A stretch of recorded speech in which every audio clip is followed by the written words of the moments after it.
butts and pants and Butts and loots pants. and ants. Lip stretches, Jesus. That's yeah, I stretch my lips Crib on the free death. time. Crib death. Oh God. Jesus. Oh yeah, I started, by Corpses the way. with So that's, haunting eyes. You're You right. That is started nice. that. That is a good form. It's a good warm up. Wow. we pretty much started right on crib death, by the way. He had an funeral for my daughter. It's real good. It's got a You know, you just gotta really focus on enunciating those key words. yes. Passed away Crib very soon. death. Yes, my audio is quite in sync. Yes. Tragedy. Mortified the family. Post-traumatic stress disorder. It's like, oh, you know what, dude? It sounds fantastic. I don't know what mic you're using, but you need to send me the link to that. It's just So amazing. funny. It's just simply amazing.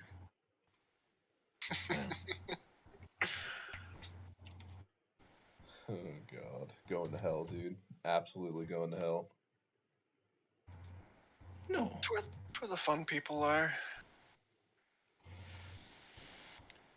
Is that Depends true on though? which ring of hell. Yeah, I guess- it really depends yeah. on the ring of hell. Yeah, that's fair. It makes a good point. Go Dante's Inferno and it on also this. depends I don't on- know. Well, and even Dante's Inferno, bullshitty McBullshit, because Dante was a huge fucking fan of the Romans, and most of the people he put in hell were Greeks that he thought were assholes. So he based it around who he just didn't like anyways. Like, it's very, very, very strange. Like, Alexander the Great is suffering in a boiling lake of blood. Who was a Greek? Like, that couldn't be more on the nose. Holy crap. That's, though. I think I like it. super duper racist, super problematic of Dante. Yeah. Yeah, you can't Dante's say it's Inferno. not. Yeah, you definitely can't say it's Yeah. not. There's not an issue somewhere in there with that, but Pretty fucked up, bro. we just work with it, We just keep working. Oh shit. Which layer of hell do you think you'd end up on? Honestly, you? dude. Honestly, If we're doing the 7 layers? Isn't it 7 layers of hell? Is it 7 or 9? I think it's 9. Okay, 9 layers of hell. I guess my layer is the one that can't add. It's like, what layer hell you in? That's the first layer. What's 2 plus 2 again? Oh no, Tony is the third layer.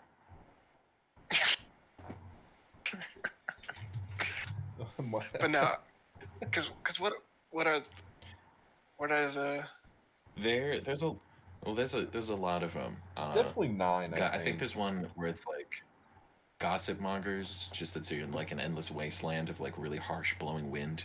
There's one where it's like everything is hot except these holes that you can stick your head in, and the rest of you gets cooked, but your head stays safe, but you gotta bury it in the ground. It's the Boiling Blood Lake. There's a frozen one. There's the innermost one. Satan is chewing on someone, and Judas. He's just always chewing on him. I can't remember all the others. Oh, Suicide Forest. If you took your own life, you turn into a petrified tree. That'd be mine, probably. Yeah, you know that. Suicide. I'd probably actually trick myself to death. Yeah. So wait, are you a sentient tree? Like you just chilling, or is like a really fucked up dryad? Is that like? Yeah. Yeah, it's just I think you just it have depends on the definition. Like you just have your face sticking out of a tree, more or less. Yeah, you have like sort of twisted up arms and you can't move. It's sort of like you took your mortal body for granted, so you get to be stuck in a body that you can't ever get rid of for eternity. That just seems childishly high stakes. Like that seems impossible. Like, Could you imagine going up to the people who wrote those stories and just being like, yeah, I read it. I have some notes. Like, just. definitely have some notes. You know, So does someone come by and give you water in hell? No, you don't die? Never. How? Just how? I want you to explain. like there's somebody out there that thinks like they're just more of a genius than Shakespeare ever was. There's like, Oh yeah. if I with him, I probably would have done it like this. Like, would you really though? Would you I really would have? have. Yeah, I honestly would have done. I think I would have done Romeo and Romeo because like Juliet's just like a little bit basic. Romeo's like, hey, what's up? I'm a guy. Make it two guys. Make it fun. I actually love that idea now. I think that'd be fucking great. And like, what if there was no war? What if they just live at the end because they're just like, hey, you know what? At least he's not dating that Juliet bitch. Like, at least Romeo's gay and happy. Like, oh my god, holy fuck. It's all about acceptance, unless it's with a family you don't like. Wow, avoid tragedy, accept your children. Yeah, he could either be straight and die, or you love him, and he's here. And oh my god, Juliet's a lesbian too? Dude, I am better than Shakespeare. You know what? We did it. We figured it out. Write that down, write that down, write that down. Yeah. Quick. Nobody copyright it. We'll call it Romeo and Juliet and Juliet. Perfect title. That I need would to workshop get it. amazingly confusing, but you know what?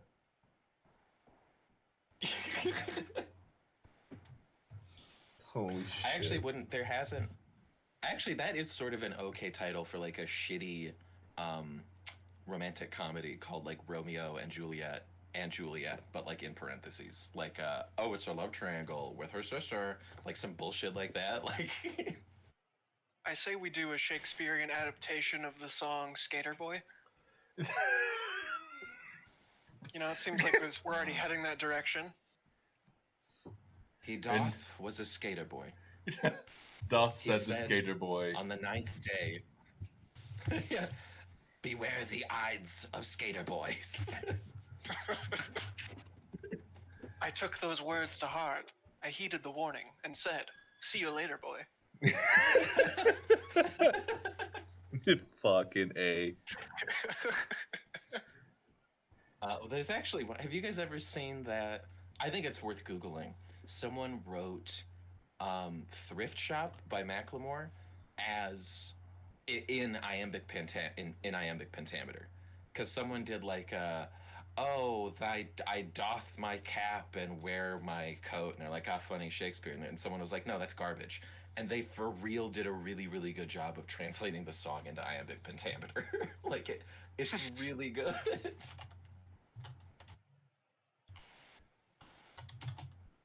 So I was thinking this there's a story about, how we were just talking before recording about not trusting a fart. So I think my worst one was where I shit myself in front of my mother-in-law and my wife. Was it while you were you already married, or was it pre-marriage? It was post-marriage, so we were already we recently married. So, like this is what they were getting this and nothing else kind of thing, So I was in a weird mood and I was just joking around, and Tisha and I were living in the upstairs bedroom because we were living with my mother-in-law at the time. And I was walking up the steps to go play games. And I was just like, dude, it'd be so funny if I walked up the steps, farted the entire time. And I took one step, I farted, and I just straight up shit myself. And I just look at him, and it sounded like it too. It was like, it was just like, and I was just like, oh fuck, I just shit myself. There was mass to the fart. Yeah, like there was substance, and I was just like, oh fuck, I just shit myself. And she still doesn't. It was almost 4 years ago, and she still talks about it. Like just the other day. She just brought it up, and I'm just like, come on. But I don't think I could live that down. I don't know. I think I'd have to get a divorce and move on. see, no, the thing is, I've shit myself in front of my wife 3 times So far. so far. 2 weeks ago was a really close fourth, but I maintained my integrity, my intestinal integrity. But the second time that was back when we first got together, pretty much. Like we weren't even engaged yet, and I was sitting on the steps, and she was in the living room, and like it was like there was a wall between us, and I was talking to her because I was petting a dog, and dude, I just let out this ripping one, and it just went, and I was just like, oh shit, and she goes like, what? And I was like, I just shit myself, and she still doesn't let me live it down. Well, Yeah. now that is truly childish. Yeah, Now that I is know. a sign of I know. immaturity. Yeah, a man I is cannot allowed to live shit with that. himself. Cavemen used to shit themselves. You think they were above it? Did they do though? They do it for fun. Did they though? Sure, let's say they did. Let's say they But did. how for would you sure. know if they No, ever did? yes. It was with Let's- the fossilized. There was a fossilized turd. No, dude. After Yeah. I saw the other day that they in the old days they used to use like small pebbles and shit to wipe their butt. Like something just Well, that's like a good little idea. like imagine like the cavemen just went out in the middle of the night and killed a rabbit just to skin it and then wipe their ass with the rabbit skin. Just throw the rest of the rabbit away. Yeah, I wonder if they Like, can't. that would probably be the dawn of us using tools. Is they're like, holy shit, dude, we could eat the inside of this thing, like for real. Like, yeah, you know that fire you made? You remember those sticks you tried to wipe your ass with that made that fire yesterday? His ass was so dry shit. it created a spark. Hang on, hey Grog, did you wipe your ass with this stick and with this flint head? I swear to God, these two things. If I put these two things, hang on. If I put these two shit-covered pieces together, my God. Here's a good Hang one. on. Here's a good one. It says here that Neanderthals definitely used leaves, but they would use whatever was on hand: sand, sticks, moss. Could you imagine just wiping your ass with Fire ants. a pile of sand? Yeah, sand I think would just be the worst to try, and I think it'd only make things worse. Let's see.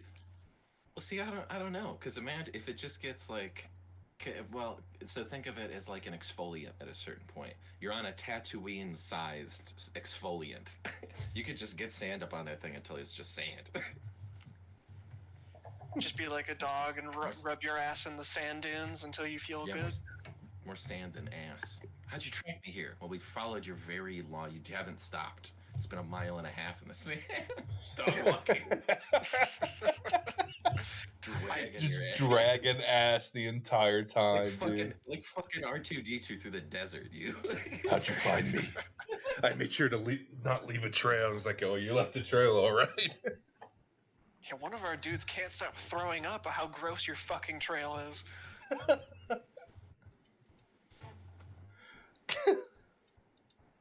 Excellent. This is exactly where I wanted this to go. Well, this can't be the intro to anything ever. Nah. This is the first layer of hell, actually. We found it. This is the first layer. It's just shitting yourself in front of in-laws. Dude, oh my God. Over and over again. You just walk in the door. Oh, hey, mom and dad. Like, no. Oh, Barbara, Diane. Oh, it's so long. I love my step. Let's run it back again. It's like, oh, God damn it. Do this hell over again. Yeah, your personal hell is just reliving every life moment, except for no matter what situation, you shit your pants and everyone in the vicinity turns their head towards you. Yeah. Did that guy? It's always just a fever dream of the word. Yeah. Yeah. Well, you know what? Yeah, that would be hell. Yeah, you found it. We did it. We cracked the code. You don't have to torture anybody. They'll torture themselves. With shame. Yeah. Put that boiling pot of boiling blood out. Put that out. Get Alexander the Great out of there. Get a diaper on him. Get him up on this stage, his graduating Greek stage, and Yeah, graduating put him class through. of BC, Yeah. whatever, or 80. When the fuck was he alive? Yeah. Yeah. Plato, all the people that fucking were in the fucking Trojan horse, everybody we hate.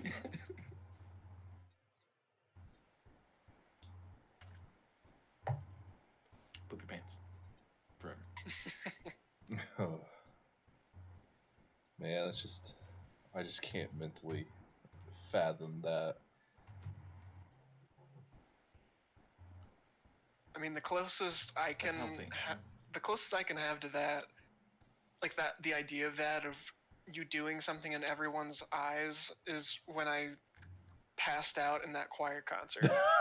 Because it's just like That was I come pretty. to and I look out in a crowd of people staring at me, pale as a ghost. I was like, what's Yeah, going you can't on? really beat just like like an eighth grader just like passing out in the middle of a choir concert and hitting his head on the middle of a metal corner of an amp. You can't really recover from that. Well, I mean, you did. I mean, It actually probably was good you passed out, because if you were like any more stiff, that probably could have really, really fucked you up. it was. I mean, dude, it was bad. He got his ass right in the forehead. Yeah. I I still mean, have the scar. he still has the scar. And then just like he's on the ground, and then like fucking he just starts like or like having to sing again, and I'm just like, should we worry about that? Yeah, nobody stop singing. You should. Whoever the next person you get romantically involved with, you should just lie and tell them this. Just tell them it's a crazy, like, yeah, no, I got it in Tijuana. Yeah, these two banditos rolled up, killed my friend. Used to have two best friends. Motherfucker got killed, and I almost got scalped. This survivor's scar. Yeah. I'm a goddamn survivor. Just let you know before you get involved with me. Those dudes. Yeah, I guess you could. Yeah, you could really go. Yeah, so I was backpacking through the Middle East, and I got picked up by the Taliban. they got me. I was hiding with my American passport. I was saying I was trying to pass. I was Canadian, but they could follow my trail. Yeah, because the Taliban's really fucking resourceful. They trapped me in a cave, and you know that first Iron Man movie? Oh my that was actually god! about me. Yeah, I can't say I'm Tony Stark, but it's like kind of similar. It's honestly, it's like a chicken or the egg situation. You never see me and Iron Man in the same room together, bro. You've never seen us in the same room. Oh, fuck, in God. Is that how you're hiding your identity this whole time, Tony? You just didn't change your first name at all? Yeah, regular guy by day, Robert Downey Jr. by night. It's like, oh, I knew. I was just hoping you were a DC fan. I was like, yeah, all this time, fuck, you knew about Marvel? Yeah, you've been talking about Star Trek for so long. I thought you just didn't give a fuck about comics.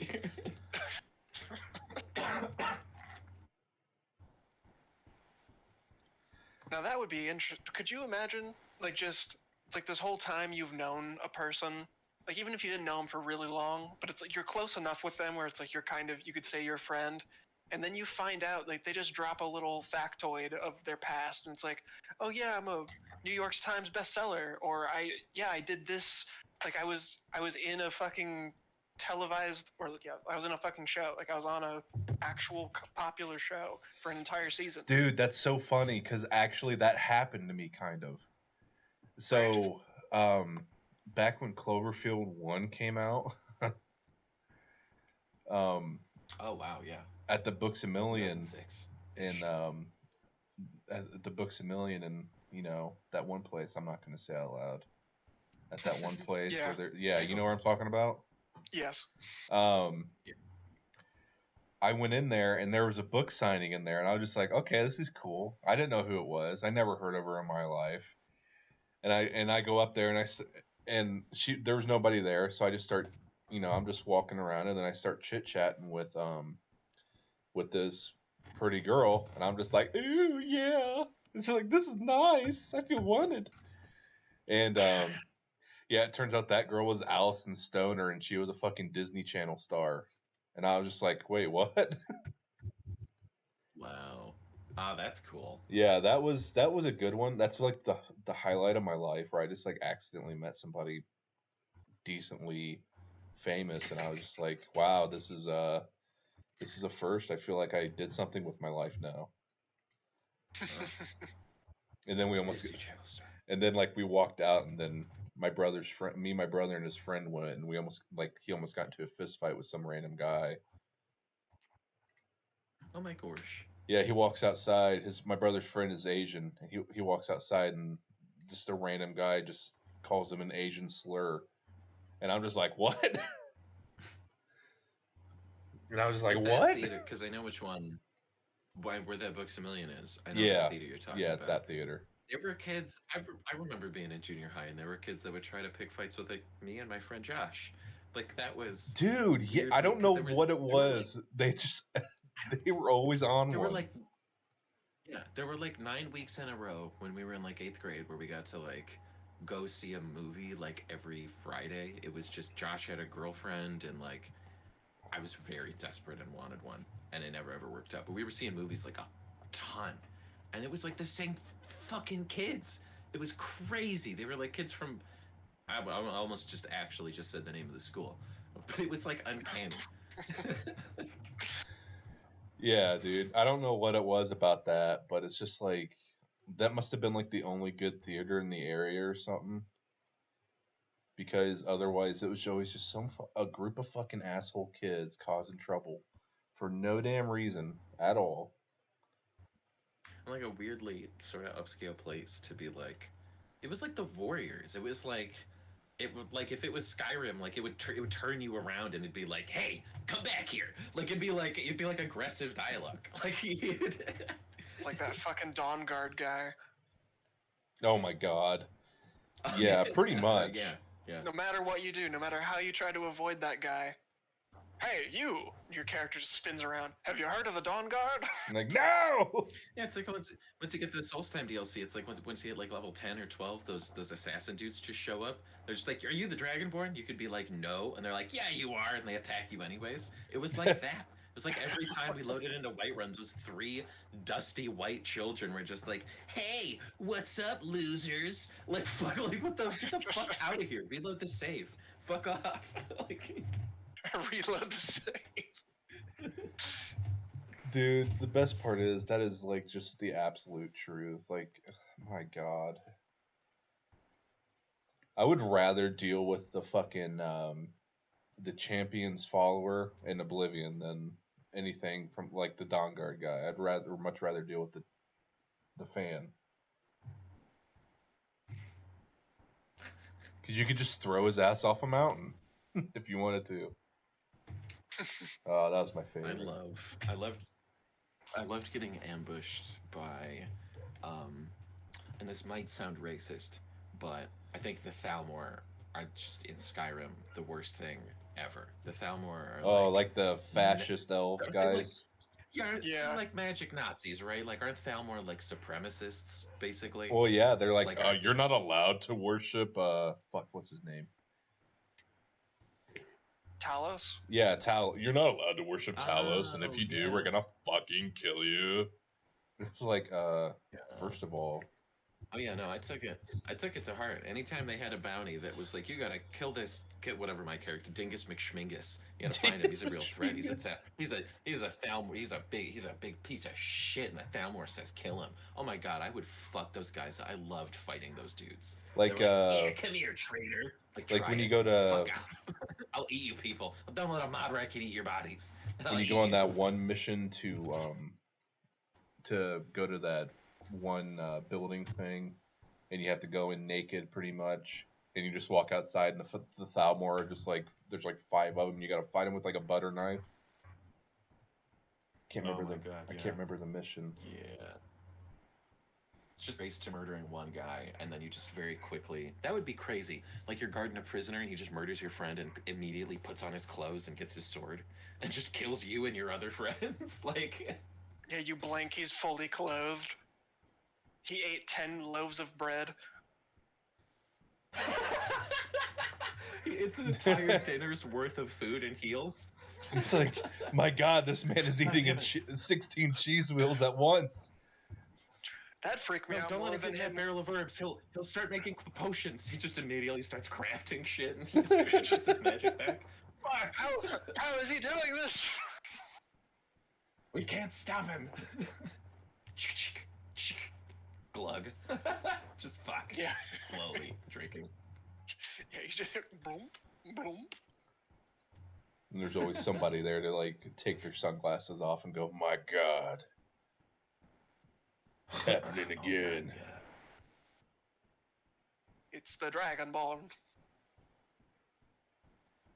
is going to whoop the fuck. Yeah, that'd actually be. I would love if the Dragonborn had a hype man that was that guy's voice. He's going to whoop your asses. This, you know who this fucking is? It's the Dragonborn. Show him your thing. Boos. See, fucked. You're dead now. You see, You're all you gone. see, you pussy. You pussy. Yeah. Do the thing. Do the foos. Do Do the the yell, poos, do these poos. your dragon yell. Fossery door. Boost. Yes. Yeah, just Imagine you just strike a fucking pose every single time. Like, oh, foos. that'd be like the anime Oh, yeah, version it's a of good- Skyrim. yeah. Oh my God, dude. Yeah, like it's just super close up. It's super smooth animated. Boost. Yeah, it cuts to like a magical girl, like cutscene where they level up and just like are naked. Like, ew, I'm the Dragonborn now. I'm a Dragonborn. Fuck. There's Tone, I'm not sure if it would be up your alley, but it's these it's these like Harry Potter AI videos where they take Oh God. like Harry Potter scenarios, but they stretch them into like if Harry Potter was by like a fashion company. So it's like all the characters, but they have like the craziest sharp jawlines and cheekbones, and their lines. It sounds like all their voices, but it's like. Like one of them was Malfoy being like, "You don't even know fashion, Harry. I'll show you fashion." Like, and they're all cut. They all look like handsome Squidward, but it's Harry Potter. Oh my God, dude. It's pretty funny. It's like, look at I'll my. show you. And it's weird. And it's like sort of like a game of being like guessing who is who, because you can kind of tell. Like they do Ron's twin brothers, and it's just like two like 6 foot tall jacked guys who are shirtless, but they've got big brown eye, like big orange eyebrows, and vaguely look like the twins, and they just stand there like hot, and then they just cut away from them. Like, No lines. They're just there to be gorgeous. yeah, they're just there to be gorgeous, and yeah. And I can't fuck. I'll say yeah. I think you'll like it. It's just very. It's just real silly. And it's got like a name. It's got like some French name that they keep saying it like it's a spell, but it's not a spell. It's like the brand of the clothing line. So they just keep going, and then it's like the name, the real bougie name of the thing. Oh, dude. Yeah, no, send it to me. I'll check that out. Man, I hadn't thought of handsome Squidward's face in a long time. How haunting it is. Is it haunting? Hauntingly beautiful is what you're trying to say? Exactly.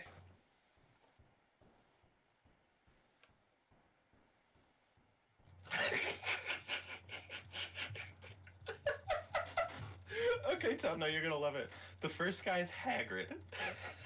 Oh no. Oh my god. Here, Jake, I'll just send it to you too.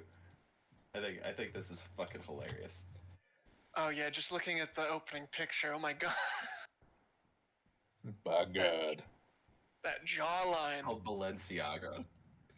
Balenciaga. So wait, are we watching this right now, or is this for later? No, we don't. No, this is just for you. Oh yeah, I fucking saw that.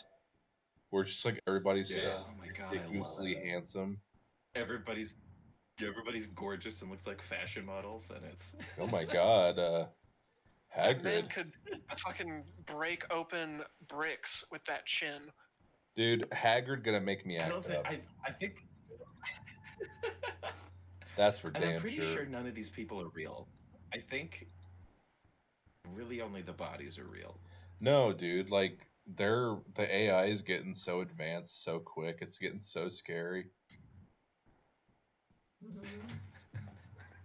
But nobody's really like scared about it yet, even though they really should be. Yeah, what's that fucking? And this will be a weird tangent, but it's has to do with the AI and being way too good at being realistic. It's those, I forget the name of the type of porn, but it's basically where they Deep fake. more or less, yeah, deep fake porn. I And mean, it's like I that's just crazy. yeah, I know for a friend. Yeah, Without, for a friend. yeah. By the way, just for reference, here are 15 links. Ding ding ding ding ding. Like, but yeah, no, like that's like AI is good enough to potentially like ruin someone's life. Like Oh if yeah, they, for sure. Yeah, it's no. I mean, the deepfake It's stuff no is a good. lot harder from what my understanding, but because for me it's just it's like even if I mean on that avenue it's just for porn and shit, but it's like if the deep fake and like the AI technology gets better and better, you could literally commit crimes and be able to try and fuck with the system with Oh, the camera.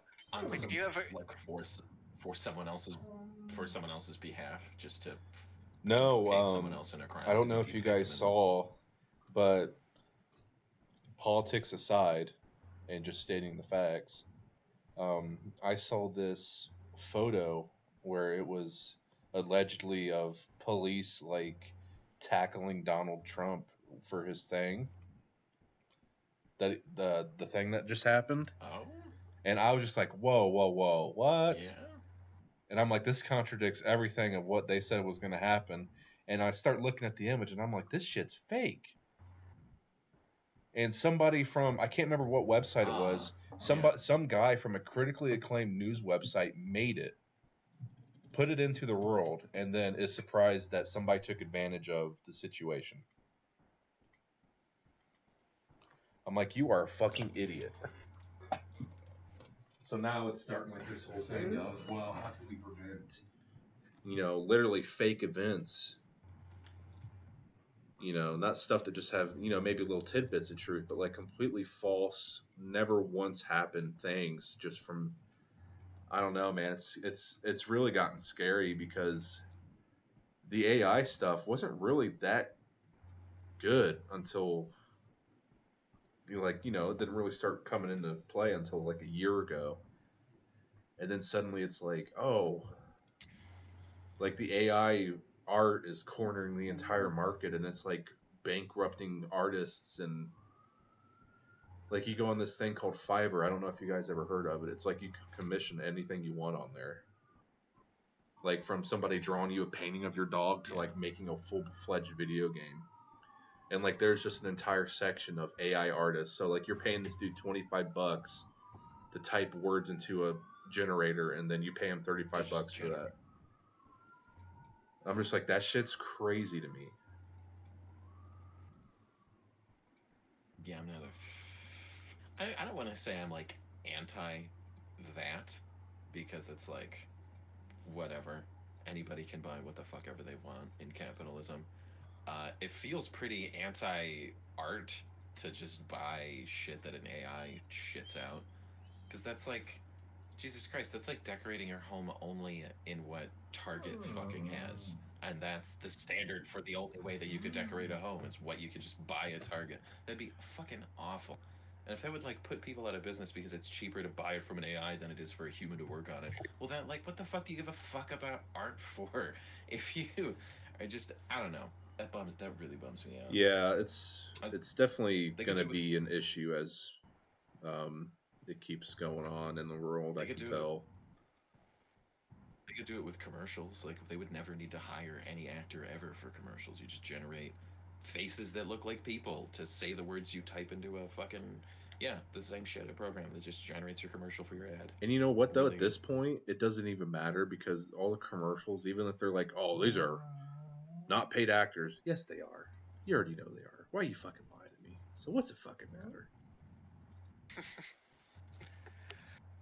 Yeah, we're crossing into a weird new territory. Yep. What do you call it? It's the Great Divide. It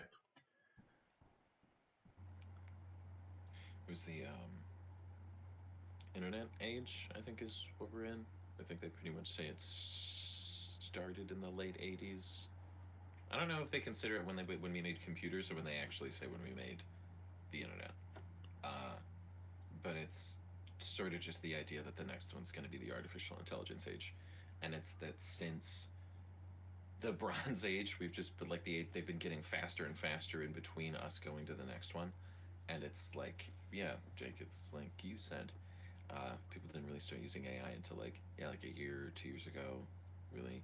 It's like how fast cryptocurrency got, and now that's just a big scam, and like metaverse being like a big VR thing overnight, and that just turned into like, oh, it's like another real estate scam. And Yeah, NFTs, it's like, wow, that got really fucking huge, and oh, that's also just a Bitcoin funded like scam still. Like, what the fuck? What the fuck? dude, Like, yeah, that's what's it like doubled down crazy. so fast. Like all of a sudden, like somehow game developers are able to um put like you go on Steam and you'll see bad reviews on this game that looks like, oh man, this looks pretty cool. But then all the reviews are saying, yeah, it's actually crypto, it's mining cryptocurrency while you're playing the game because for some reason this, let's say it's like similar style to Mario, OG Mario, and it's somehow running out 100% of your GPU. Like why? There's no reason. That'd be like it's like basic Minecraft, like maxing out Yeah, your entire computer or just like yeah. stuff that has no right to it and then just for some reason it's doing it. Well, and there's a YouTuber I like. He's got a channel called Folding Ideas, and he talks about NFTs and like cryptocurrency. And it was never ever, it never could have been uh, like a side institution to like conventional banking, because it was cryptocurrency was a system that rewarded people that already had money, because it just came down to computing power and computing space and electric bill costs, and that was immediately like only available in the hands of people that had a fuck ton of money. So even if it's like in quotes like possible to get rich on like Bitcoin or like have an NFT that's like really really worth money, the odds definitely aren't in your fucking favor, and leaving that out of the equation makes it just sound like fucking gambling, which is like all it is. Like the last time there was a huge American opportunity, other than the start of the internet, which was full of scammers, was probably like Manifest Destiny, which of course was full of fucking scammers. Like everything in America that's been full of opportunity is just ripe with like assholes that want to take advantage of people. Like, oh my god, yeah, like, Human and nature. just yeah, just like AI generating shit is like just another step to like cutting just people who are making the thing out of the fucking equation, and Yeah. it's just people who buy the thing that matter. Bums me the fuck out. Yeah. Well, I mean that's neither here nor there at the end because what the hell are we gonna do about it? Either they're just gonna end up regulating everything and then it's suddenly not an issue anymore, or it just completely well, I mean it already crashed. I mean, Oh anyway. yeah, yeah, yeah, Bitcoin, yeah. It's still something I have to deal with at my job all the time. Oh yeah. I mean, without going into specifics, I mean, just like Jesus Christ, I can imagine that's probably a daily occurrence where you got to look into is this asshole being an asshole with it, or is he just some idiot sitting in his basement just trying to hustle some Bitcoin or whatever? Yeah, I mean, having Bitcoin and all that's not illegal in itself. It's just that the because it's quote unquote impossible to track, or people think you can still track Bitcoin, but it's just harder. And so it's just we follow where they're spending their Bitcoin, and if they send it to an external wallet that is, I'll just say, bad, Yeah. then we go from there. But yeah, a lot of times, I mean, you can do totally normal legal things with Bitcoin, and it's all fine. It's just there's, I mean, like you were saying earlier, well, both you with your points of, yeah, lots of scams, lots of bullshit, lots of mud in the waters when it comes to Bitcoin, because it's supposed to be an untraceable currency, and Well, and there's it's yeah. Of course, it's it was always also going to happen because it's not regulated. yeah, yeah, and there's not it's also not necessarily filled with people that like want to change, um, like metaverse, like those people that are really obsessed with like digital real estate, like in fucking metaverse.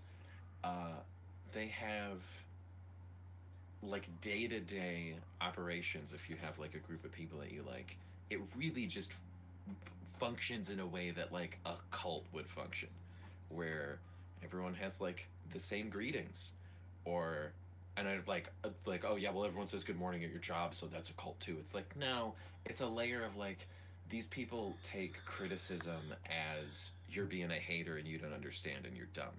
Like people that are into crypto take uh I'll be like right back. offense if you have problems with shit. Like it's crazy. I don't. I don't know. Having the same like slang for like we're all gonna make it, and what's the fucking straight to the moon or go to the moon shit? Like that's Yeah. all. Yeah, that's like pyramid chain, pyramid scheme, like cult talk of just selling the same scam shit to each other. You're just repeating the same brand, fucking like slang to each other. It's not anything. You're just selling the idea to yourselves. Yeah, I will. I'll admit for that one, I am a part of the people hoping and trying to go to the moon, and so yeah, Yeah. I'm part of the problem for that one. But you know, I guess to use another term that everybody that buys GME stock, where it's like apes together strong, because a lot of the money for a bit was going towards like the Wildlife Foundation. Oh yeah. But yeah, it's Yeah. there's so much crazy shit out there, and yeah, it's impossible to keep track of everybody and all their shenanigans. Well, and it just being stocks would be like one thing, but Bitcoin is,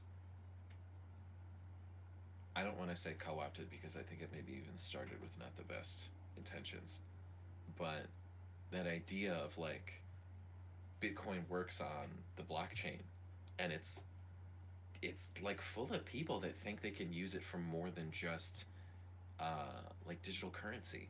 Like there were people talking about you putting, like we could store our medical records in essentially like your Bitcoin wallet, and that is the least fucking protected thing in the world.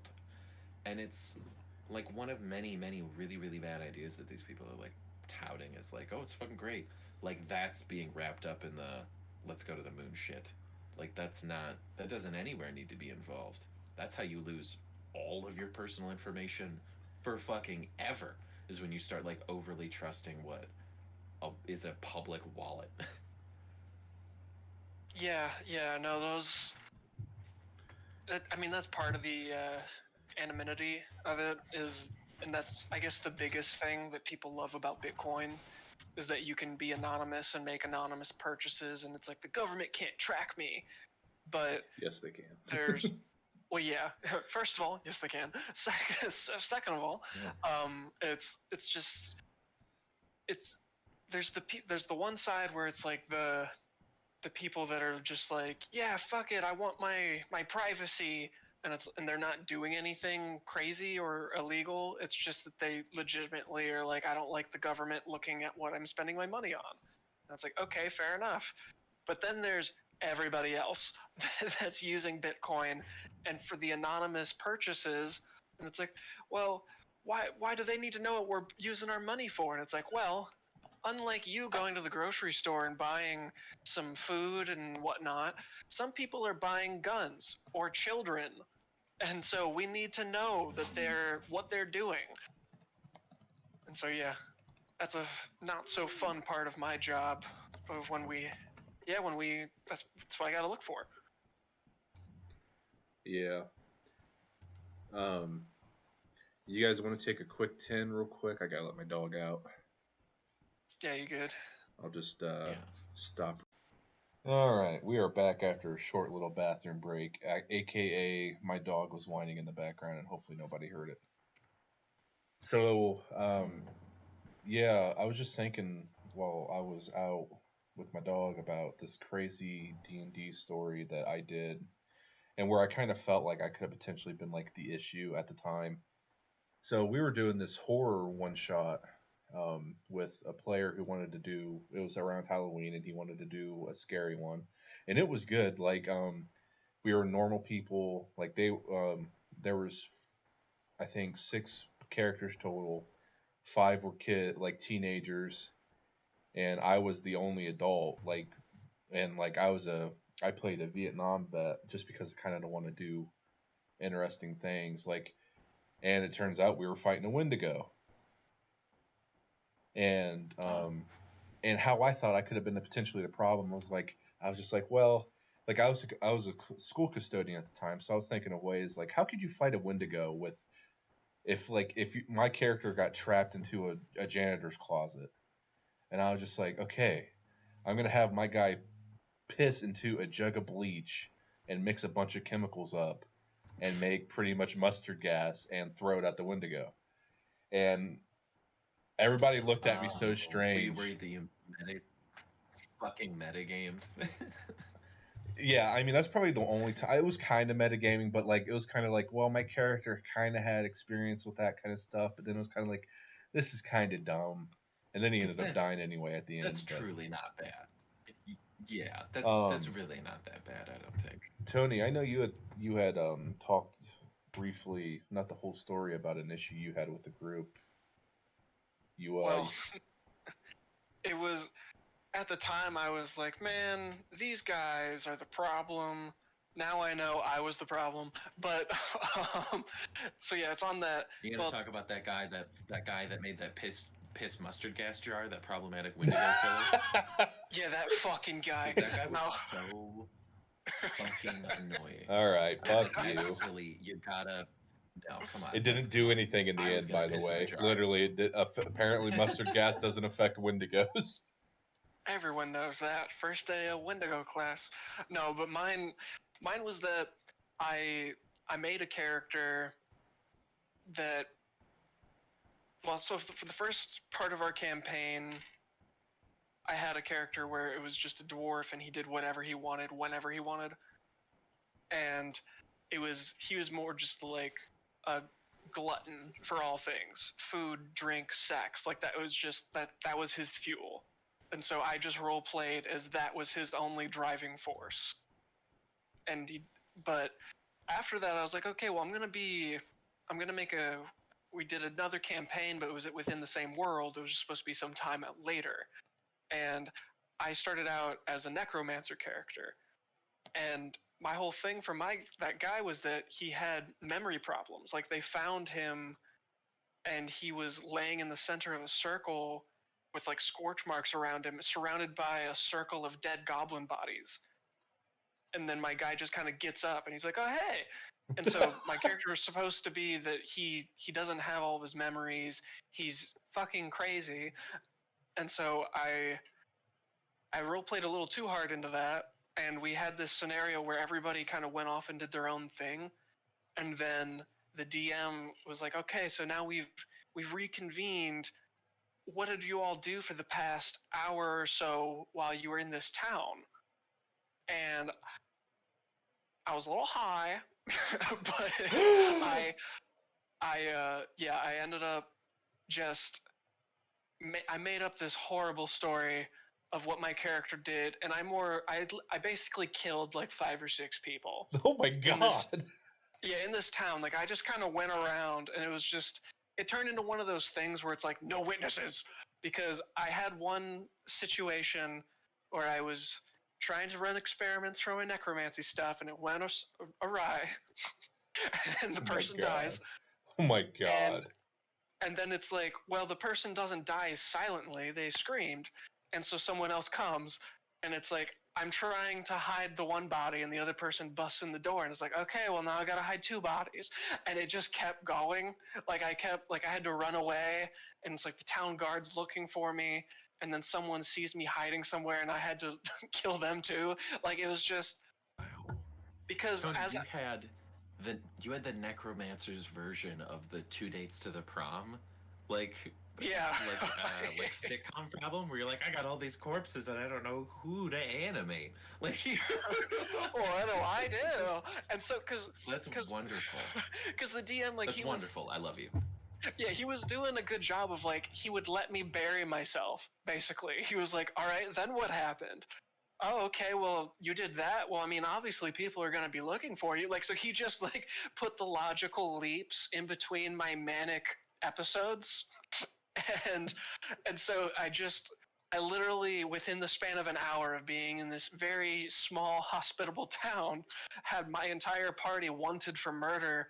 And it's like, after the fact for me, I was just kind of like, oh yeah, it was just me being a jackass and like trying to role play. And, you know, sometimes you make an omelet, you got to kill a few villagers. And after the session was over in real life, everyone else in my group was messaging the DM and going like, okay, is Tony really going to be like this? Is this going to be how the campaign's going to be? Like, do we just, is he just going to be murdering everybody? Can we just not be anywhere or do anything? And so I tried to like tone it down a little bit, but it was more or less my dude was wanted for murder and like a serial killer. And so I just was like, all right, fine. And I made a new character and I had that guy fuck off in the wilderness. And I was like, it was a little petty, but at first I was like, well, I'll just be a monk who doesn't talk and doesn't interact with people because it's bad when I interact with people. I was being petty. I was the bad guy. I admit it. And that was the birth of my monk. One of my favorite characters, actually, Hugh Man. You man. Whereas, yep, first name Hugh, last name Man. And so it's just yeah. And so I started out role playing as like the silent monk, but then I kind of, I mean, you guys know, I just it didn't work out like that. I like to talk when I'm doing the role playing stuff, and so it was kind of, I switched my backstory as I was silent or being silent with them because I had a dark past, sort of thing. No. And it's like and it was like, and so it's just that I was actually a monk of the Drunken Fist.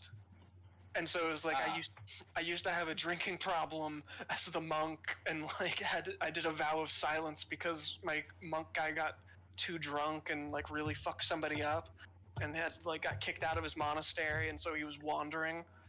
And so it's like I had a real legit thing for it, but yeah, it was just one of those where it's like in the moment it's like I felt personally attacked because I was just, you know, I'm just having some fun, having a goof, murdering some people, being a murder hobo. That might have been my fault, Tone. Because I was the one that we got into D&D in like 2016, and it was like immediately, because I was the one that DM'd in the beginning, and it was God, it was the most ridiculous shit. I would just reward. When you would DM, you would reward me for just being a fucking lunatic. And yeah, when I started, I was immediately rewarding you for just being nuts. I was like, oh, that's hilarious. XP. Like, that's. You did it. Yeah, you made me laugh. Yeah, that was sort of how it worked when I was ever the DM. I was like, well, that was a fucking good time. You get a magic sword. It wasn't like that. Like, I wouldn't. You tripped and found a magic treasure chest. There you go. You all get your own silver dragons as mounts. Ancient silver dragons. Like, that was a thing. I wasn't supposed to, as human. Later in the campaign, I stumbled across we came across this den, and there was like kobolds, a bunch of kobolds in the cave.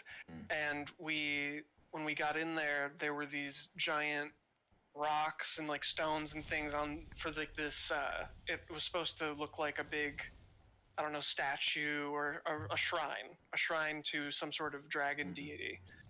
And my character, he was a monk, so he didn't have a lot of shit that he would carry around with him. But D&D mechanics are broken, and so just having a high strength means having a crazy high carrying capacity. And so it was like my guy could, without being encumbered, carry 500 pounds, or something crazy like that. And so one of the stones, I was like, well, how big is this thing? And he was like, it's a stone that's like the size of from your torso, or I guess it would be like from your waist to over your head. Like it's bigger than half of your body. And I was like, well, how heavy is it? And he's like, so he's just like, what and so he sighs because it's like, well, if it's a solid stone, I shouldn't be able to lift it. And he's like, it's not a solid stone. And I was like, oh, because it looks rather egg-shaped. And so it's like he was not happy about it, but it was like he hid, quote unquote, 2 dragon eggs among the shrine. And so because they were they weren't hollow, but it's like they weren't made of solid stone. And so he was like, yeah, I guess they're like, I don't know, they're like 150 pounds each. And I was like, 150 pounds, huh? Because he thought that I wouldn't be able to carry it. And I was like, all right, I carry both eggs. And he went, what? And I explained my carrying capacity and my strength, and I showed him the stats. I was like, yeah, I can carry roughly 500 pounds unencumbered. And both these eggs are 300 pounds, and I've got my pack, and I've got my bow staff. I've got a solid 50 pounds or so to spare. And he just, this is fucking ridiculous. How are you carrying these? And I was like, well, they're not heavy to me, so I just have one in one hand and the other in the other hand. And I'm just walking around. Sometimes maybe I go, oh, and pretend to drop it. It doesn't matter. And so later I ended up having enough money to set up like an incubation thing, and I paid someone to watch the eggs, and then one of them hatched because he wouldn't let me have 2. So he said only one hatched, and so I ended up having this little drake that was going to grow into a full-size dragon, but he was still like, I'm not gonna let you get away with this bullshit, Tony. And so he was like, this is your first time ever seeing this dragon after it hatched. You have to roll high enough in animal handling for it to imprint on you. Otherwise, it's going to leave and like it won't like affiliate with you because it's a dragon and you're just some fucking guy. And I rolled a nat 20 on the animal handling, and the DM was just like, okay, you know, fuck it. Okay, fine. You know what? Fine. You have the dragon. Are you happy now? And so that's his fault. You know, honestly, at the end of the day, that is entirely his. The way I've done it when I've played my games. Don't introduce something. There's so many easy. Yeah. Don't introduce something you're not willing to have your characters take completely somewhere else. Like in that in the same campaign, or not in the same campaign, but in the main campaign we were playing, I played a artificer. Shit, I can't remember the name of it, but the robot dudes. And the construct guys. Yeah, so I had, and that dude. So I went balls to the wall. Like, I had just watched 7 Deadly Sins, and I was just like, you know what? Can I have a bar that's resting on the back of like 100-foot tall chocobo? He goes like, I love the idea. Let's go with it. Mm-hmm. So, and that was amazing, and that worked out really well. But where it was very similar to yours, where I was just like, you know, I need to have staff. And so I had a goblin who was a artificer as well, and he would be like the guy that they would go to like get magical enchantments, and you know, just like instead of making them go through all the effort of finding somebody in a city to do it and blah blah blah, they had that option right there, ready and willing. And then I was like, well, and my wife's character was a furbolg, and she was a barmaid there. And so I was just like, well, she's part of the adventuring party now, so I need to get another one. So I found a Drider egg. The very famously evil Drider spider looking women. Ah, yeah. And I was just like, can I hatch this? And he goes, if you roll good enough. And I'm just like, okay. So for six sessions, I rolled a D100 twice a session to get this thing to hatch. And eventually, my character died fighting a demon king or a demon lord. And I made another character that was a mousefolk rogue. And pretty much, he comes in and the Drider hatched, and was actually a nice Drider because we just made it into the lore of, well, they're actually just, it's based on their environment. They can be good if they want, or at least less evil. And then next thing you know, this Drider turned into a barmaid and was wearing like a tavern wench dress, and it was just like, this is ridiculous. But and like I fought hard with my rolls to get it, and I'm just like, if you didn't like it, you should have just said no. Yeah, I mean, that's on my end as a DM. I've had different people who, yeah, they try to do random kooky crazy things, and I try to tell people ahead of time that I don't like to be the type of DM that railroads and just legitimately goes, no, you cannot do that. Don't even go down that road.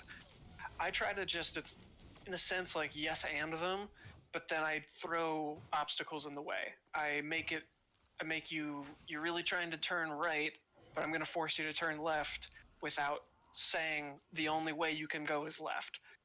Like, I'll just like make things more challenging. I'll if there's something I need you to see, it's like, all right, well, I'll just drop it right here in front of your face because you didn't look behind the bookshelf, Yeah. sort of thing. Like, it's One of the things I've had relatively decent success with is, like, I mean, just obviously just like straight up telling people no, it's never good. Like, it doesn't feel ever good to just be like, no, that doesn't work. Like, not even like rolling for it. Like, use the game rules to still let people use the game's mechanics, but like, you can set the fucking DC for anything. So Tone, if it was like, if I was the guy and I did not want you to have those dragon eggs, and you rolled a nat 20, I'd be like, all right, well, the DC was 5,000, and nat 20 won't do it. The eggs are 40,000 pounds. Like, I don't care how strong you lift it. I made it too high. There you go, done. Like, that's what you do, and you can roll for it. It's like, even if it's a 20, you can't say like, I jumped to the sun. I rolled a 20. I jumped to the sun. You can't say I didn't. It's like, it's like, like, it's really just on the DM to figure out ways to not let their game get broken, and if it does get broken, like, not be fucking like spiteful about it, like like, or have it be like, yeah, so like, the animal handling is, yeah, you hatch the egg, fine, fuck. The animal handling is, yeah, the DC's 50. If you roll a nat 20, it won't kill you, it just runs away, it can't imprint on you. You hatch the dragon egg safely, it won't imprint on you, done. Like, like, there's so many ways around that. I don't But have that would to also invoke the be DM not being letting a it prick. happen to begin with, instead of giving somebody Yeah. like that false hope of it potentially working. Yeah. Because I even definitely like the idea of the party finding a dragon egg that they shouldn't have, and instead of being like, you guys get a dragon egg forever, it sort of turns into like a little Adventure Time episode of like, oh, they protect the dragon egg. What if like a spontaneous goblin raid happens and they have to defend the egg, and they hatch it, and instead of just being like loving them, it just leaves like an animal would, and they have to accept it or murder a baby dragon. Like, Yeah, like and that. then Like, like it's not even. there's totally ways to roll with it, and that's fine. Yeah. Yeah, it's not even being harsh about it too. You could be like, oh, when they're fighting the big bad and everybody's almost dead, they hear flapping of wings, and an adult dragon comes to help them, and they realize, oh my god, it's Fluffy, dude. He's came back to help. You could do shit like how did that. you know my If you really- dragon's name was Fluffy? Yeah. But just if like, you really want to be like, yeah. Yeah. Yeah. And like my first You're campaign I ever run, it was a lot like where I was just like, anything goes. Just be prepared for whatever consequences of the actions. So my wife wanted to be she loves her edgy characters, nothing wrong with that. But she was a rogue that was technically immortal. And there was lore reasons behind all of it, and I made up reasons to where it could be interesting but still balanced. And then and I was just like, well, if you're going to do this, you have to. So I gave her a box that would collect souls of the dead, and she would have to have a minimum amount of souls at all times to offer to her god. And I was just like, that's your thing. You wanted to be immortal. There you go. That's your stipulation. You're going to have to find a certain amount of souls each week to give to your god, or else you're going to lose favor with her. And did I regret it? No, because it turned into funny situations. Like the first session, they killed an old woman. She Been there. yeah, she talked bad to the halfling bard, and he did shit. I wish I could remember off the top of my head where the reaction to where he stinging words or whatever the hell it's called, and killed her because she was an old woman, so she had like 3 HP because she's old. So he just like pretty much like the spell slashes her throat, and just in front of a bunch of people, and then they just like, what? But there was a massive battle, like 100,000 people battle behind them, so nobody really paid attention in the end. It's just, it's about balance. You know, you got any? Just like everything in life. Yeah, you got any good ones, Ocean, where you had to handle like either like you experienced it I where was you the were just like, problem. oh, okay. I was I've definitely been a problem player more than a non-problem player because I play like I DM'd initially because I wanted to be the guy who like if I was like if I know the rules, then I would always just be like I don't know who if I had to teach someone how to play D&D, I couldn't also be like and you got to learn how to DM because I don't want to do it. Like I was like if I'm the only one that knows how to play, I probably have to be the DM at least some of the time. And then it made me not be a good player because I was a DM first and not a player first. Um, and yeah, I like murder. I murder hoboed. Probably the most and not ridiculous character because it wasn't even like fun. It was just the character that made me like learn I needed to like change as a player. I was like a high elf fighter. I think we were like level 7, so I multi-classed, and it was a fighter that was like a knight that could cast spells, and I was also multi-classed into a wizard. Oh, the So I was just like Eldritch a real Knight. yeah. I was Oh like just a God. real arrogant yeah. Like I had like a banner. I came up with like a Game of Thrones banner and like house words, and it was like a shitty house, but I was real arrogant, like know-it-all dude, and I had like little house servants, and I thought it was like funny that I was being a prick. Like I thought I was still at that phase where I was like, yeah, if everyone's like laughing, then we're having a good time, and no one just in that game told me like they wanted a more serious game. They would just laugh and it was fine, and I just like I was an asshole to my servants, and eventually it just turned into like, all right, so he's just an asshole. I just turned into bad cop all the time. Any NPC we talked to, I just came in being the bad cop, and I would like, if they were like, "We need you, you need to leave my store," I would just be like, "Yeah, fine, whatever, I'll leave, fine." Like it turned like I lost the irony of the situation. I just became an asshole, and there was something right. Some NPC that was important died. We were in like a crypt, and he died, and I was really disengaged with the session, and I shot the dude's corpse in the face with a firebolt. I just thought it was funny. I was very, and I really want to stress this, I was very disengaged from the situation, and I just shot a corpse in the face with a firebolt. And it turned into like a huge, for real fight with the players.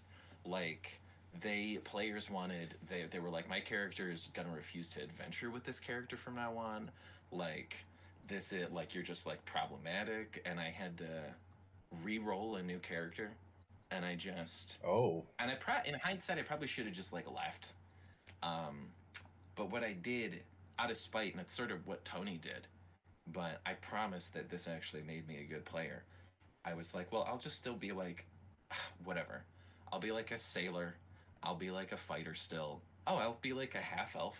I kind of like that. Oh, what if I was that guy's half brother? Oh no. Oh, he was an asshole.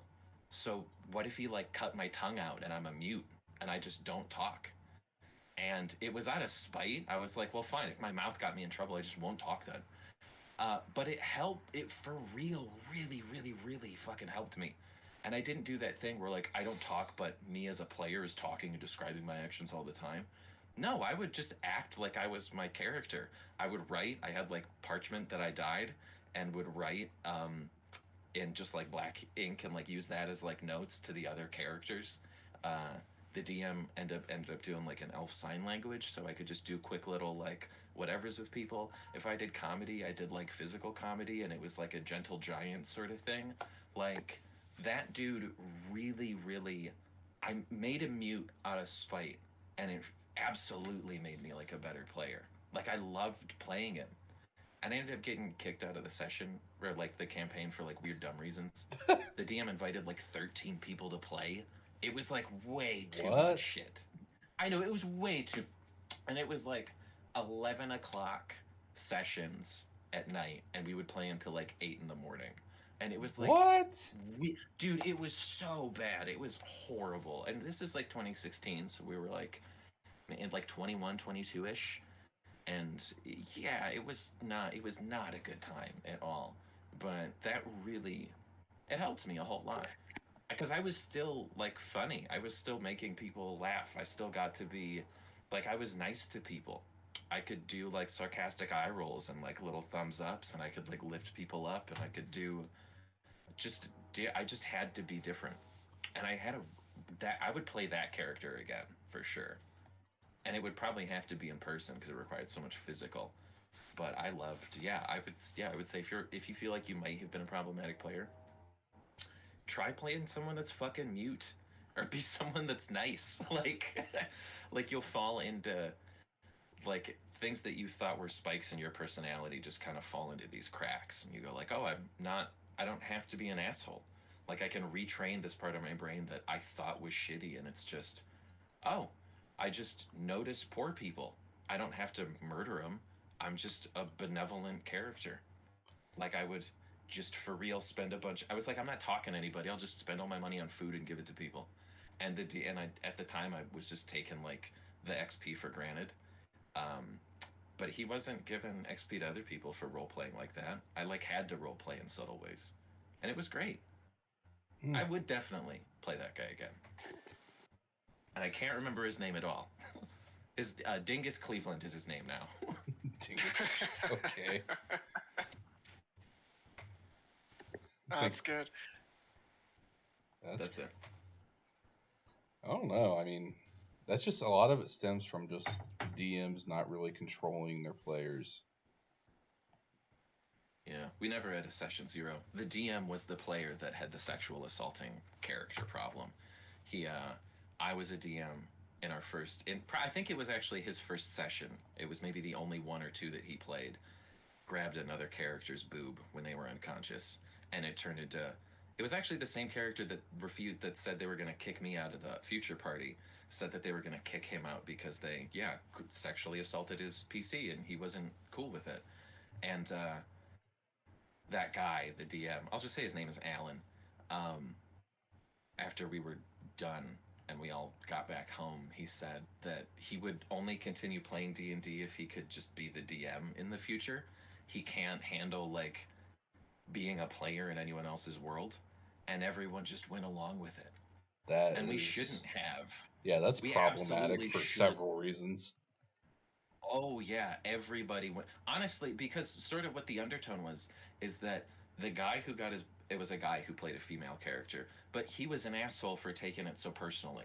Like we had a very long, and it was in it's so silly. It was in an Xbox party chat, but it was like a bunch of friends who like had this weird personal line that got crossed, and it was like a party that should have just been, God, like not playing D&D. Should have been like adults. Should have remembered they were friends and shit. Like, Oh my god, we just went along with so much shit because that DM was such a like a magnetic personality. But he, like, I got him into D and he kicked me out of his campaign like a couple of weeks later. Like he was a weirdo.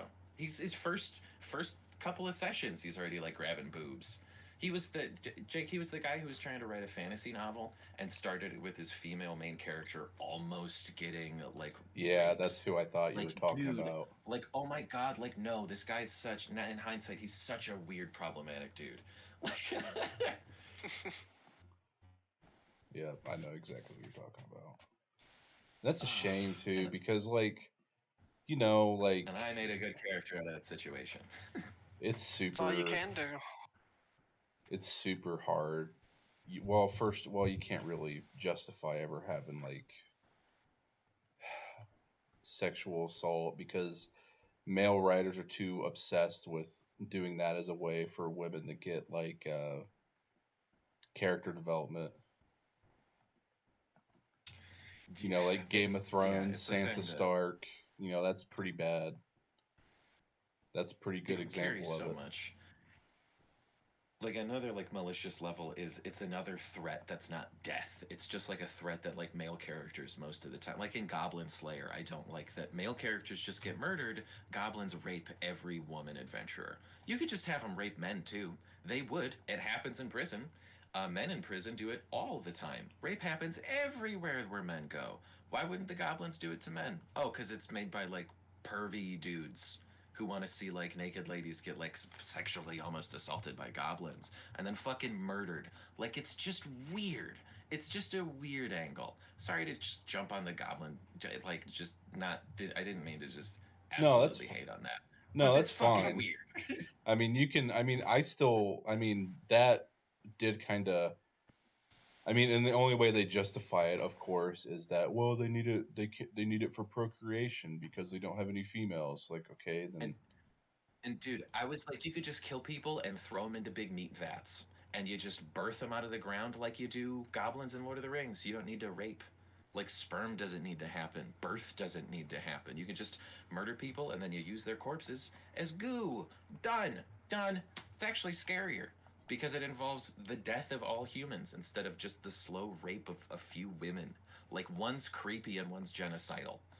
Like what? yeah, Like yeah, that's I don't know. that's a good point. I mean, and it really took away from the actual goodness of the show because it's actually a pretty decent anime. Yeah, it's that weird other level of anxiety. It's like I like Lovecraft Country so much because I really like Lovecraftian horror, but that it's set in the South adds this very intense other kind of Lovecraftian horror of constant racial tension. There's always this like hidden looming threat of like a lynch mob anywhere the characters go because they're like black and in the South. And also, yeah, there's tentacle monsters, but there's white people who absolutely want to fucking kill you in your front lawn tonight. Like, that's a different kind of scary that's always present. Yeah, I And kind of. Goblin Slayer just has that just with women and just with rape. Well, I've never seen it. It's called The Terror. Have you heard of it? It's a really good show. Yeah. Well, I haven't watched it, but it's like that shipwreck with the guy who played Mance Raider, right? Yeah, so it's like it's a seasonal anthology. So season one is like a bunch of guys stuck in the Arctic. I think it's like in the 1800s, and there's like ice monsters. Whatever, they cannibalize each other and mutiny and whatever. Ice monsters. The Nice. second one is like a demon in a Japanese internment camp in America in World War II. Oh, It's like dude. a demon. It's like a demon that follows a Japanese family from Japan, and then while they're interred, it possesses people in the camp and just does brutal, horrible things. But it's a fantastic fucking show. I feel like I need to watch it now. It's real good. It's like, have you ever seen like The Evil Dead, where it's a demon possession that really does not care for the host body? It's like very graphic and just kind of brutalizes who they possess. Mm. It's like it's along those lines. Yeah, it's like it's sort of like in this last season of Stranger Things. Like when someone gets possessed, they're probably dead. It's sort of like that. Oh, that's fair. Tony, how Like, you doing, bud? Good. I've just been.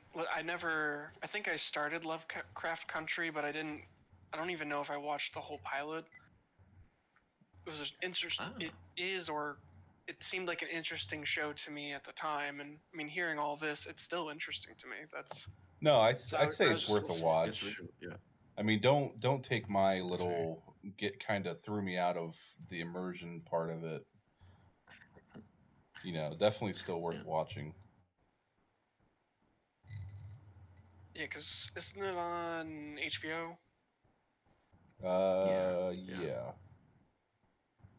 Yeah, I'm gonna have to check that out. No, I was just listening to you two Oh, it's very good. describe the show. It seems, yeah, like I've, it seems like it's something up my alley because I do. That was a part, especially that one part where you were describing it, Ocean, as there on top of dealing with Cthulhu monsters, there's the very real threat of white people, and the Constant, uh, like you constantly feel their neighbors.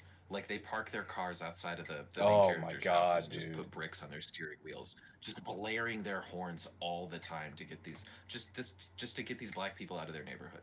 Like it's the racist whites in that show are more scary than any tentacle monsters. yeah, and because a show that I've watched, I haven't finished it, but Umbrella Academy. I know I've talked to you about it, Ocean. I don't know if you've seen it, I've Jake, but I've I watched half of an episode and then never went back. fair enough. Well, in a part of the show or an element of it is time travel and how just how much you can ripple things in the past and fuck up the future and all that fun stuff. Well, for one of the seasons, the entire family, because the Umbrella Academy is based on a family has superpowers, uh, the family travels back in time, and the problem is that the one family member that can do this power, he doesn't exactly have it mastered, and he's never time traveled with a group of people, and so they accidentally, because I think where they're actually living or where they teleport from is in New York City, and I think it's supposed to be in 2019. They teleport because I want to say there's 7 of them. Well, there's 6 of them that are alive, and so 6 of them they end up getting they all sent to Austin, Texas, but it's from 1960 to 1963. Like they each individually end up at different times of year throughout that 3 year period, and because of that, they don't realize where any of the other siblings are, and they're not biologically related. They're all adopted. One of them is black, and so when she was sent back in time, she didn't know where she was, and they made a whole point like that was their main thing of like, yeah, it's the 60s. She's panicked and she runs into a diner, and everybody in there is gasping and staring at her, and it's all white people, and the owner says, what the hell are you doing in here? And he points up, and above him is a sign that says whites only, and and so it's like, what the fuck? And as soon as she goes outside and she now realizes the time period and the world that she's living in, and it's like that with the Lovecraft Country thing where it's just like as soon as she steps outside, like she's already getting harassed by a group of white dudes, and like it's just this whole thing, and it's sprinkled in throughout that season where the other people are Yeah, talking about, man, I tried to find these jobs and things like that, and it's like they still have these superpowers, and even she has superpowers, but it's like she was absolutely powerless. Like she had was yeah, traumatized, and it's like, oh yeah, you guys had a hard time trying to get things figured out. It's like I was getting threatened. I was getting like my family was going to be killed because she ends up like kind of trying to get a new family and stuff while she's there, falls in love, all that fun stuff, and becomes a civil rights activist in the 60s. And and so yeah, a oh whole shit, element that they sprinkle in is just on top of them all doing their time travel stuff, and the plot, like the actual plot of the show is this journey that she goes on of kind of self-development and growth and dealing with the horrible fucking society that we had during the 60s, especially in the South. And so yeah, I think that stuff's really interesting. I like when they sprinkle in a bit of real and it's kind of like that actual gritty, real life shit that people don't like to talk about. But it's like it's here. I like Yes, it. Very sir. raw, sort of just like an undefensible. Yeah, really just bigotry. Just God, that it was so. I mean, of course, there's literally nothing I could say that wouldn't just be like obvious, like obviously, like it was disgusting. Obviously, it was stupid. Obviously, it was wrong. It's just crazy that it was so defended. I know so many people that defend past racism. Like, dude, there were people defending themselves enough at that time. You don't need to say, like, well, we treated our slaves better than, like, any other slaves. Like, why the fuck are you wasting modern breath on defending past racists, dude? That would be proving them right, honestly.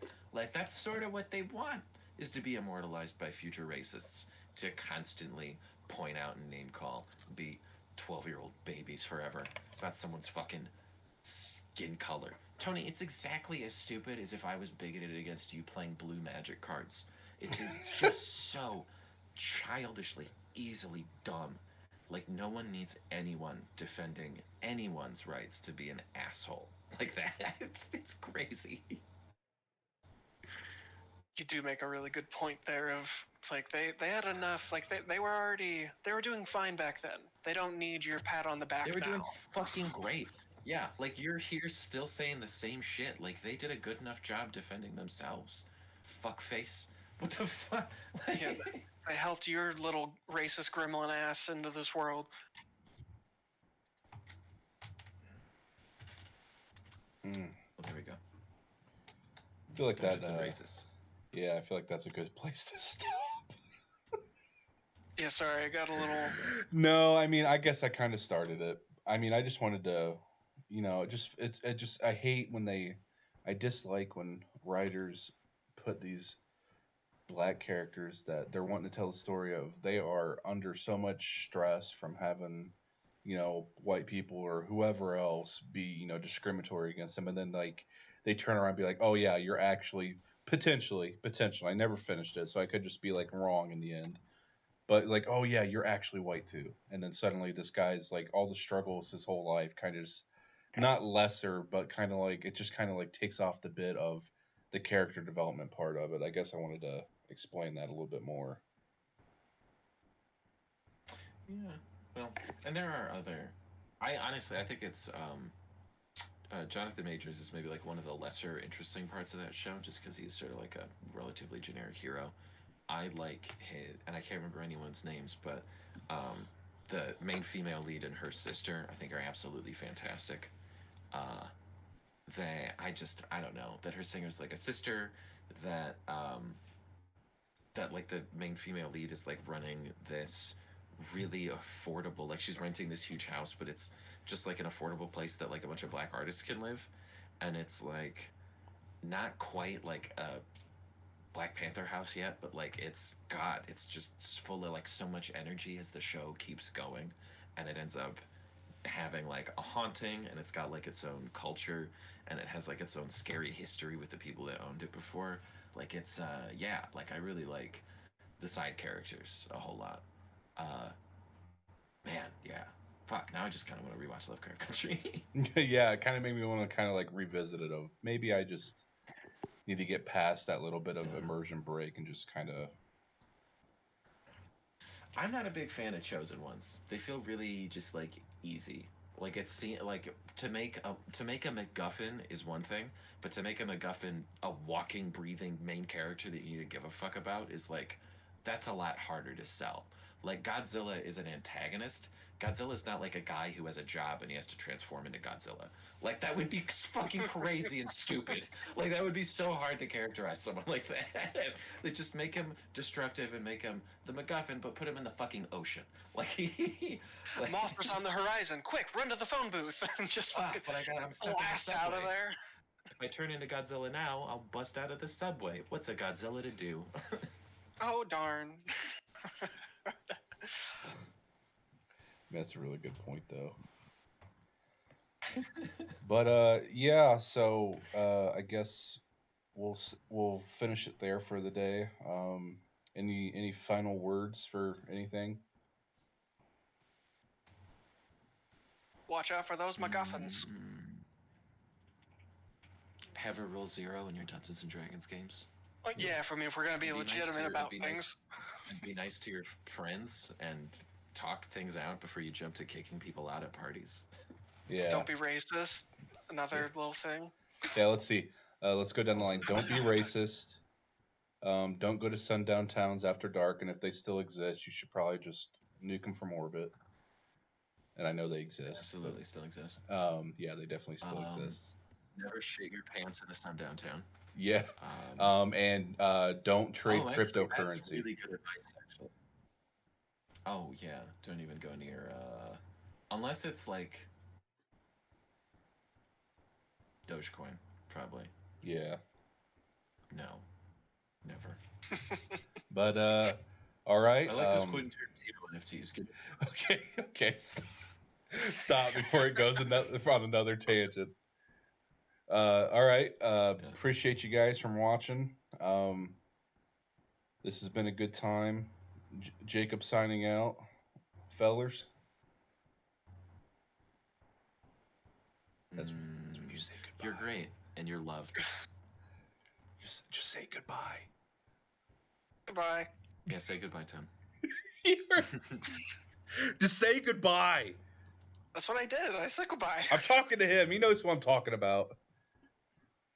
Oh my God. Okay. I said you goodbye and your loves and peace be with you, brothers and sisters in heaven or hell, and God and Christ and the eighth circle. Baby Christ be with you.